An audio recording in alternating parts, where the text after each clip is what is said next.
In the summer of 1914, Europe didn't feel like a world about to end. Trains ran on time. Newspapers promised progress. Kings still waved from balconies like history would never change. But behind the polite speeches and glittering uniforms, the continent was wired like a bomb alliances, pulling nations into pairs, rival empires racing for power, and nationalism turning cities into tinder. And then, in a single street corner, in Sarajevo, 2 gunshots would light the fuse that burned an entire generation. Quinze menos vinte, secondo through US English World War I, didn't just kill millions and shattered empires, redrew borders, and planted the seeds for revolutions and an even bigger war. And the most terrifying part, it started the way disasters often do, with leaders convinced they were still in control. In the summer of 1914, Europe looked modern: railways, telegrams, newspapers, yet it was still chained to old empires, old pride, and old grudges. Behind the parades and palace ceremonies, the continent was wired like a bomb. At the center sat the Austro-Hungarian Empire, a patchwork of peoples: Germans, Hungarians, Czechs, Croats, Serbs, Bosniaks, held together by tradition and fear. One man inside that system understood it couldn't last as it was: Archduke Franz Ferdinand. He wasn't a liberal hero, but he did believe the empire needed reform, giving Slavic populations more voice to prevent the Balkans from tearing the monarchy apart. Across the border, Serbia dreamed of a larger Slavic homeland. Russia, claiming to protect fellow Slavs, stood behind Serbia. France stood behind Russia. And Germany stood behind Austria-Hungary, an ambitious, fast-rising industrial power led by Kaiser Wilhelm II, who wanted Germany's place in the sun and built an army and navy to match. The result was a brutal logic of alliances and arms races. Britain, guarding a global empire with its Royal Navy, watched Germany's dreadnoughts multiply. France fortified and planned for the next war with Berlin. Russia counted on sheer numbers, even as its industry lagged. Everyone mobilized in their minds long before they mobilized in the streets. Then came Bosnia. On June 28, 1914, Franz Ferdinand arrived in Sarajevo on a date sacred to Serbian national memory. Members of a Serbian nationalist network known as the Black Hand saw symbolism and opportunity. A grenade attack failed in the morning. But later, a wrong turn put the royal car directly in front of a 19-year-old conspirator, Gavrilo Princip. 2 shots echoed through the city. Franz Ferdinand and his wife Sophie died minutes later. In Vienna, outrage demanded punishment. In Berlin, the Kaiser offered what became known as the blank check, full support for Austria-Hungary's response. What looked like a local assassination was about to trigger a continental chain reaction. Most leaders insisted the crisis could be managed, like before.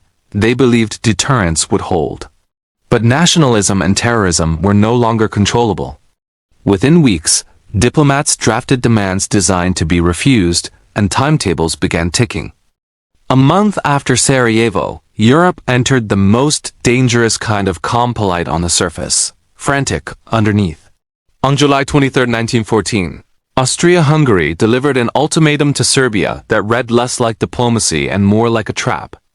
The demands were intentionally humiliating. Serbia had to crack down on nationalist groups, silence anti-Austrian propaganda, and most explosively allow Austro-Hungarian officials to take part in the investigation on Serbian soil. Serbia turned to Russia. In St. Petersburg, the crisis wasn't just about Serbia, it was about status, influence, and the belief that Russia could not back down again after years of humiliation in the Balkans. The Russian leadership began mobilizing, initially calling it partial, but in modern war, mobilization itself was a threat. It set the clock running. Germany watched Russia's moves and saw its nightmare scenario: a two-front war, France in the west, Russia in the east. German strategy depended on speed. If war came, Germany intended to strike France quickly before Russia could fully organize, then pivot east. That plan required aggressive action, not patience. On July 28, Austria-Hungary declared war on Serbia. Within days, alliances that were supposed to preserve peace began acting like gears pulling everyone into the same machine. Russia mobilized. Germany demanded Russia stop. Russia refused. On August 1st, Germany declared war on Russia. 2 days later, Germany declared war on France. Now the critical question remained. What would Britain do? London had no binding obligation to fight for Russia or Serbia. But Britain could not tolerate a single power dominating the continent, especially not one threatening the Channel coast. Germany's plan made Britain's decision almost inevitable, because it involved marching through Belgium, a neutral country whose independence Britain had pledged to protect. When German troops crossed Belgium's border, the crisis turned into a world war. The Kaiser dismissed treaties as a scrap of paper. In London, that phrase landed like an insult and a warning. On August 4, 1914, Britain declared war on Germany. In less than 6 weeks, a Balkan assassination had ignited Europe. And once Britain entered, the conflict could no longer be contained. Empires from Canada to India, from Africa to the Pacific, were now tied to a war that the generals still believed would be short, fast, decisive, and glorious. They were wrong. The war that Europe's leaders expected to be short and decisive instead collapsed into chaos within weeks.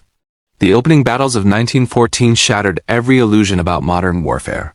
Soldiers marched in bright uniforms, cavalry charged across open ground, and generals relied on tactics better suited to the 19th century, while facing weapons built for the industrial age. Machine guns changed everything. A single crew could cut down advancing infantry in seconds. Artillery shells tore landscapes apart. Within the first month alone, nearly 1 million men were killed or wounded across the western and eastern fronts. The scale of death was unprecedented and the war had barely begun. In the west, German forces surged through Belgium and into northern France, pushing British and French armies into what became known as the Great Retreat. Paris itself seemed on the brink of capture. But in September 1914, reconnaissance aircraft, still a new invention, spotted a gap in the German lines. Acting on this intelligence, Allied forces counterattacked at the Battle of the Marne. The German advance stalled. Paris was saved. Both sides then tried to outflank one another in a desperate race to the North Sea. When no breakthrough came, soldiers did the only thing that offered survival. They dug into the earth. By the end of 1914, hundreds of miles of trenches stretched from the Swiss border to the English Channel. The war of movement was over.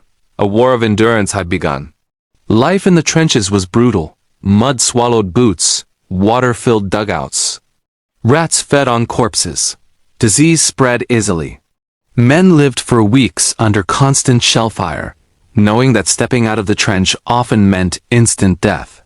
Attacks across no man's land required soldiers to climb ladders, walk forward in formation, and face machine gun fire head-on. Entire units were erased in minutes.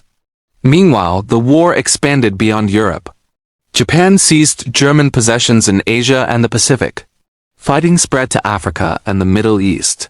At sea, German submarines, U-boats began sinking Allied ships, challenging Britain's naval dominance and threatening to starve the island nation into submission.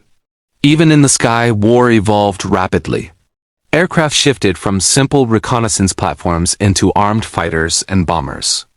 Pilots became hunters, aces, and symbols of a new kind of warfare, fast, mechanical, and merciless. By the winter of 1914, it was clear. This was not a war that could be won quickly. It was a war that would consume nations, economies, and generations, and it had only just begun. By 1917, the First World War had become a test of survival rather than strategy. Entire societies were now mobilized for total war. Factories replaced farms. Women replaced men in industry.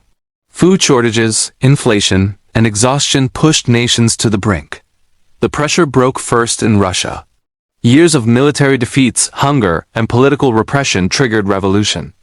In early 1917, mass strikes forced Tsar Nicholas II to abdicate. Months later, Vladimir Lenin and the Bolsheviks seized power, promising peace and bread. Russia withdrew from the war in 1918, ceding vast territories to Germany, but the revolution would reshape global politics for the rest of the century. Germany used Russia's exit to launch one final gamble in the West. In the spring of 1918, German forces smashed into Allied lines, hoping to win before American power could fully arrive. The offensive gained ground, but at an unbearable cost. German supply lines collapsed. Troops were exhausted. And for the first time, fresh American soldiers were arriving in France by the tens of thousands each day. The balance shifted. In August 1918, the Allies launched the 100 Days Offensive, a relentless series of attacks that broke German resistance piece by piece. Tanks rolled forward, aircraft dominated the skies, artillery crushed defensive lines. Germany's allies began to fall away. Bulgaria surrendered. The Ottoman Empire sought peace. Austria-Hungary collapsed into separate nations almost overnight. At home, Germany unraveled. Food shortages led to riots. Sailors mutinied. Workers formed councils. Facing revolution and defeat, Kaiser Wilhelm II abdicated on November 9, 1918, fleeing into exile. 2 days later, on November 11th at 11 a.m., the guns finally fell silent. The war was over, but its consequences were just beginning. More than 70 million people were dead. Empires that had ruled for centuries vanished. New nations were born from unstable borders. The Treaty of Versailles punished Germany harshly, planting resentment and humiliation deep into its society. In Eastern Europe and the Balkans, unresolved ethnic tensions smoldered beneath artificial states. The First World War was meant to be the war to end all wars. Instead, it reshaped the world through violence, revolution, and fear, casting a shadow that would soon lead humanity into an even darker conflict. The lamps had gone out across Europe, and they would not stay dark for long. World War I didn't just kill millions that shattered empires, redrew borders, and planted the seeds for revolutions and an even bigger war. And the most terrifying part, it started the way disasters often do, with leaders convinced they were still in control.